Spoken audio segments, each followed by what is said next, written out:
Hello my friends and welcome back. Thank you very much for being with me again today.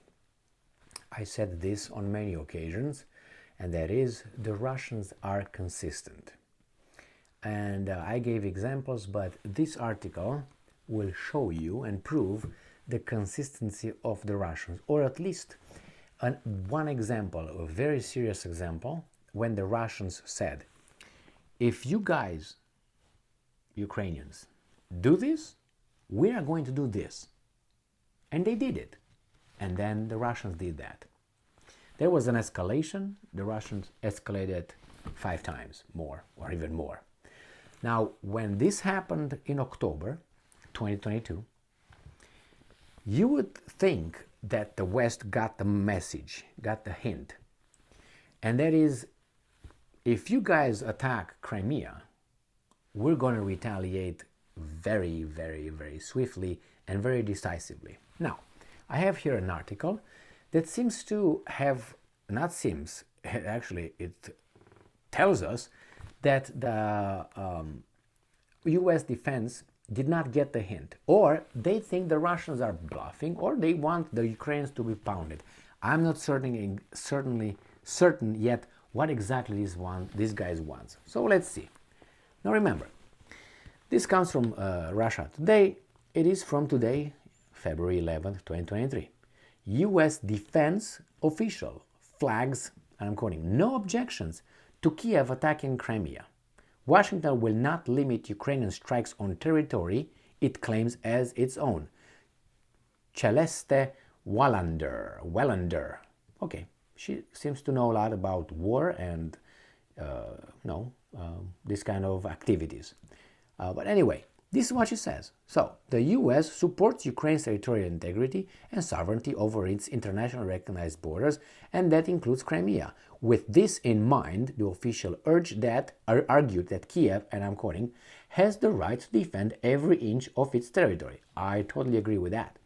As long as Ukraine, and I'm quoting, identifies operational value in targeting Russian forces on Ukrainian territory, we don't have objections and do not seek to limit Ukrainian military operations to achieve their objectives. Well, you know what I mean? And he says, I'm not going to contradict General Milley, and I think he was giving a hard-headed assessment of the scale of the challenge. Okay, now, if this is what it is, then that's fine. I mean, what can I say? If they are okay with that, then we'll see what happens. Now, here's what last week former Russian President Dmitry Medvedev warned that any attack on Crimea would be interpreted as an attack on the country itself. Kiev, he said, must understand that such moves would be met with inevitable retaliation using weapons of any kind. Well, that's a threat, isn't it? If you guys do that, that's a threat. Okay, well, if you want to do that, that's fine. Remember, Crimea voted its independence through a referendum, not recognized by some, recognized by others, that would not be part of Ukraine. And then they voted on another referendum to join Russia. Again, the will of the people. Now, Crimea is recognized by about what? 3, 2, 4, 5 countries, something like this, but recognized by a few countries, a fringe minority. Remember, Kosovo also voted its independence in 2008, and it's not recognized by everyone, and it's not, sometimes 100 countries out of 193, sometimes 90 countries out of 193 are for it, and they recognize it. So what I'm trying to say, you can see a little parallel here. I'm not making, the clay case, that's the exact thing. No. But anyway, I'm talking about the Russians. So she said, well, you heard Medvedev. Why would you try to do that? I mean, you have the right to do that. But don't you think that the consequences could be very dire? And I'm going to show you another example when Medvedev said something, the Ukrainians did something stupid, and then the Russians did something stupider. Let's put it this way. So let's go to this little article here. Right here. And I have another one, so let me change this first right here. Not with my face, but with this guy's face. So this is an article that, if you remember, but it has this title, Russia's Medvedev, attack on Crimea will ignite Judgment Day response.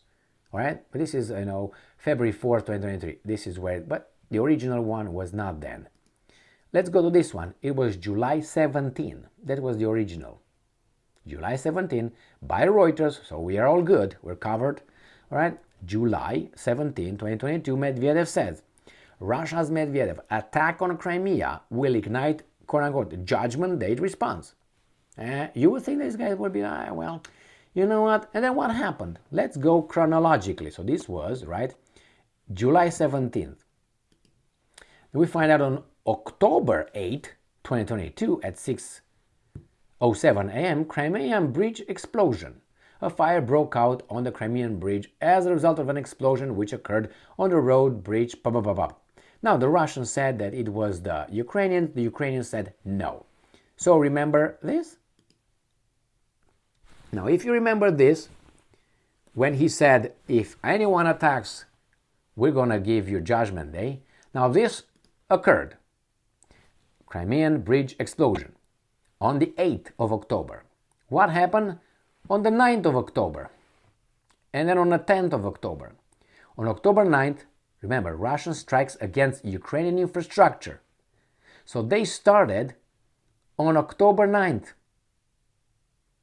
Russian missile strikes targeted infrastructure in Zaporozhye city. After that, a wave of explosion was reported from October 10 in dozens of cities, including Kiev. Further waves periodically hit Ukrainian infrastructure, increasing damage, the number of dead and injured, and seriously affected, blah, blah, blah, blah, blah.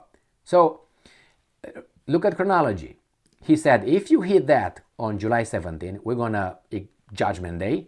These guys, according to the Russians, their investigation, and you have to take it into consideration because, when the Ukrainians conduct an investigation, that's all good. When the Russians conduct one, is not good. So, all right? And these guys blow up the bridge on the 8th of October.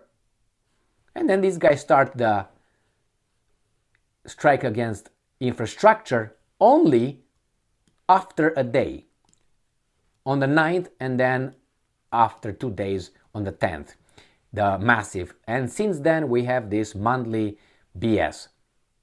Remember that? And then go back to this. No objections. Go back to this. Judgment Day. Well, we don't believe you. Here you have it.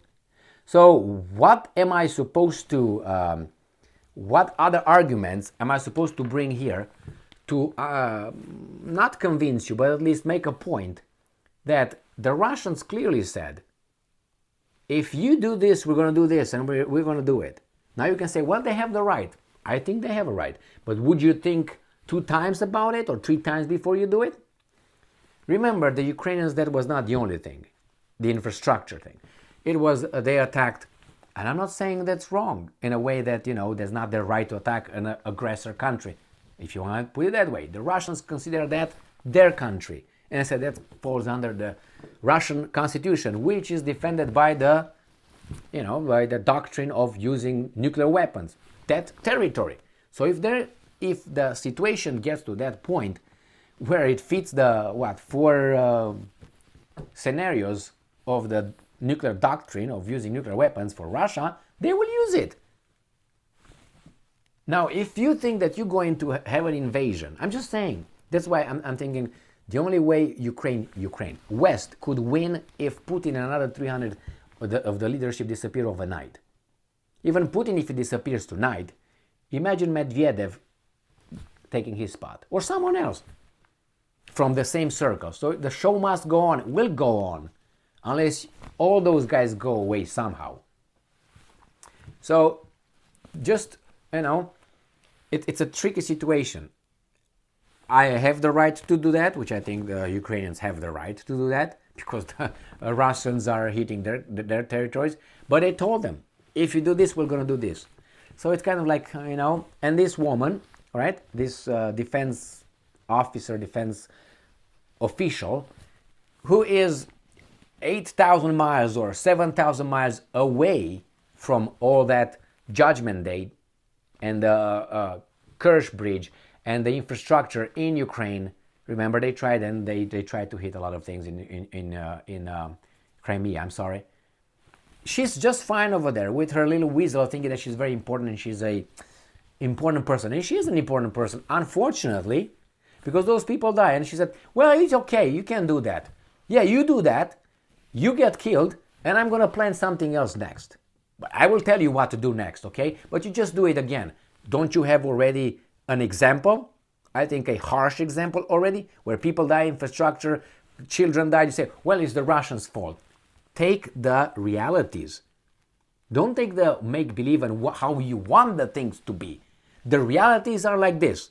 If you do this, the bad dude is going to do this. I know it shouldn't be like that. It should be peace and quiet and very nice. But we can't go back before 2014, no, to round up those traitors who overthrew a legitimate government in Ukraine with the help of outside services, which makes you a traitor. Because the Viktor Yanukovych government was elected by the Ukrainian people. It was a legitimate, democratically elected government, overthrown with a bloody by some weasels from within, with the help with outside services. And then after they overthrew the government, the new regime was immediately recognized by the democratic countries, recognized a leadership that came to power in a non-democratic way. Isn't that strange? No, because that's the way it's always been, is, and seems to be in the future, because that's the way we act as humans. We are hypocrites, more or less. Sometimes we do it knowingly, and sometimes we do it without knowing. But when you're pointed out by someone else that you're a hypocrite, if you have at least the self-respect, you will try to change yourself. Don't say, oh, I'm sorry, I'm going to do it again. I will do it again. No. If you say sorry by acting differently next time, that means you were sorry. That means you change. By changing the behavior, that shows you were sorry. If I just say sorry, I don't change anything, that doesn't mean anything, just words. All right? Thank you very much for being with me again today. Stay strong, stay smart, look for the truth, and be just.